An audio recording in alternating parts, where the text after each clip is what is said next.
welcome back to my channel. Dylan was recently sentenced in a Chicago mail theft case. He was sentenced to 244 days in jail, 2 years of probation, and he got time served. So his story even made it to CBS News talking about his sentencing. It all started in May of 2024 after a burglary and mail theft were reported at a condominium in Chicago. And there was an investigation by the United States Postal Service into the mail thefts that started in May. And the authorities were eventually able to identify Dylan as the suspect in this case, and he said he was able to use a U.S. postal key to gain access to the building's panel mailbox before stealing mail from the inside. So it sounds like either he had an insider he was able to buy a key from, or he likely bought a key on the black market. The mail service said they were going to do their best to prevent any more mail fraud like this in the future, and they encourage people to report it if they know of anybody else doing anything similar. And I remember probably like a year or two ago, Dylan was posting all these electronics to his Instagram story. He had like 10 pairs of AirPods. He had all kinds of like fancy electronics. And I'm like, damn, why do you need 10 AirPods? And he was trying to sell them. And I'm like, okay, is he boosting? But now I'm like, okay, maybe he got all these products from taking them from people's mail packages after learning about this. And I looked at Dylan's Instagram, and it appears that he's still with Marissa. They made a quick little Instagram reel together where they got in this airplane. It looks like this was a sponsor or somebody working with Marissa, and she got a free plane ride in exchange for shouting this company out. And now I just want to share a quick update on Letitia. I just made a video before this talking about a post in a local Iowa group of this woman who claims she knows Letitia, and she saw her husband with another woman who wasn't Letitia. And Letitia has spoken out on this, and she claims that this is allegedly her cousin that Keith is hugging up on here. And now a quick update on Rob. He was released from jail today. He was somehow able to get out. I'm shocked with how high his bond was, and his arraignment is next week.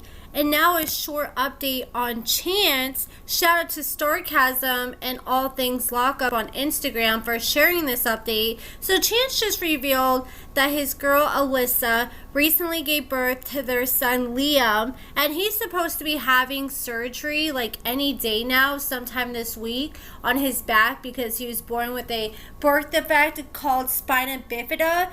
And Chance is currently in Ohio because he claims he wants to be closer to Alyssa's family, and because Alyssa has insurance out there, and allegedly the hospital that they're at is one of the best hospitals for treating spina bifida. Well, just because he's in the hospital dealing with his son, that doesn't mean it puts a stop to his legal troubles.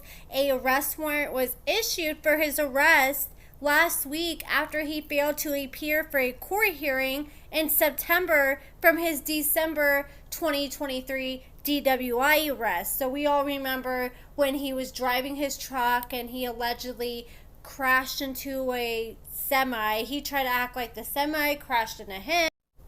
Chance is still facing charges for when he threw Alyssa allegedly out of a moving car in Indiana while they were driving in August of last year. And Chance is due back in court later this month to face felony charges after he allegedly crashed his truck, then stole a woman's car out of a hospital parking lot, and then went and used her credit card to get gas and bought a few things at the gas station. And I'm sure if he's in Ohio and he missed this recent court date, I'm sure he's probably not going to make it to these court dates he has at the end of the month either. I guess we'll just have to wait and see. But not only was a warrant put out, but they put a hold on his driver's license. So he has a $250 bond, and it says a 72-hour hold is required.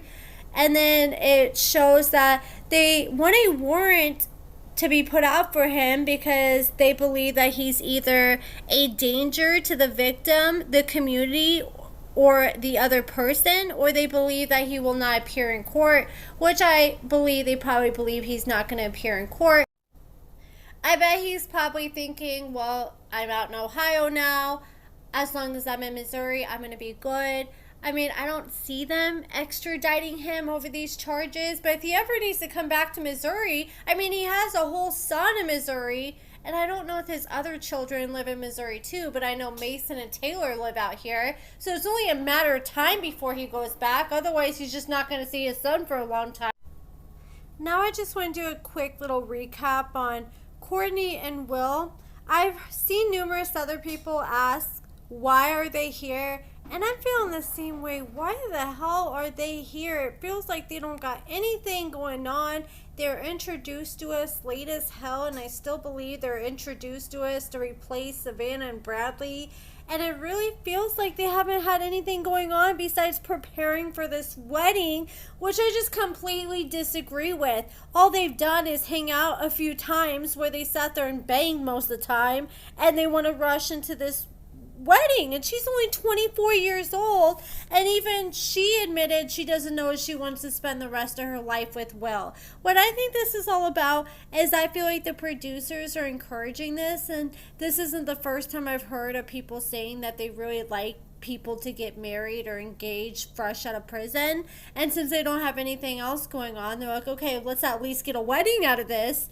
And they take Courtney to the shop, and it's supposed to be like this boutique to get a wedding dress, but this was anything but a place to get a wedding dress. Like, this was like a mom store. I don't even know how to describe the store, but they had like cowboy stuff and just stuff you'd wear on like a daily basis, not something you would wear to a wedding. And the few dresses they did have were like bodycon dresses that would show her ass, but she really didn't have any options. And she's like, Mom, why can't we go anywhere else? And I kind of feel like they were restricted because they have to get clearances from these places they shop at before they film there, and this is probably the one place they went to, and I feel like they should have did a little better research to see if they at least had some kind of wedding dresses that you can wear without showing your butt. I mean, I feel like she could have went to TJ Maxx and had better luck besides that place. And so she finds this dress finally, and while she's looking and trying this dress on, her mom's outside the dressing room trying to talk some sense into her. She's like, you don't have to get married today. And Courtney's like, yeah, Mom, but I want to. And the mom just doesn't understand, just like none of us really understand what the big rush is. I can't help but believe that she's going to come to severely regret her decision. I think she's going to get married to Will, and right now she's just like in the glitz and glamour stage, like, oh yeah, wedding, so exciting. But then when she actually gets married, she's going to see how serious being married is and everything that comes along with it. And I think once they get married, I wouldn't be shocked if that's when Will starts showing his true colors. And then she's like, oh, wait a minute. This was a terrible idea. And I feel like that's another reason he wants to rush and marry her. He's like, let me rush and marry her before she changes her mind, or before I do something that turns her off. Neither Courtney or Will know what they're getting themselves into. And I could tell Will definitely didn't when the mom was like, well, why do you think you love my daughter? Why do you want to marry her? And he's like, it's the way she sits there and twirls her fingers around her hair when she's on her phone. I was like, dude, you cannot be serious. He seriously thinks that her just twirling her hair is going to be enough for her to be a good wife long term. He's going to app around and find out. It's giving kitty love and puppy love, because all the reasons he claims he likes her are all extremely superficial. And beauty eventually fades, but at the end of the day, you got to deal with what's on the inside. I mean, Courtney does seem to get along with Will pretty good, a lot better than I thought. Courtney is in her hotel room with her mother trying to prepare for her wedding, and she wants her mother to see her wedding dress. So Will's up there, and she's like, well, I'm going to need you to go, so he can't see her in her wedding dress until they're actually sitting there at the altar. And I don't understand why Will was in a full-on suit. Like, he looked prepared, or he looked like he went to the right place to get dressed up. He looked overdressed compared to Courtnee. Yeah, Courtnee was stuck at this freaking shop that barely even had any dresses. It didn't make any sense. Courtney's male sponsor showed up, and Will doesn't have anybody, like any best men to stand in the wedding for him. So he's like, how about you be my best man? And I thought that was really sweet of him to offer that to Courtney's sponsor. And he seemed excited and thrilled to take that opportunity. And then Courtney came down. They sat there at the altar. They started their little vows and all that good stuff, and I guess we gotta wait till the next episode to see them actually say I do and get married. But that's pretty much it, guys. Let me know what you guys think about everything in the comments below. Give this video a thumbs up, subscribe, and thank you so much for watching.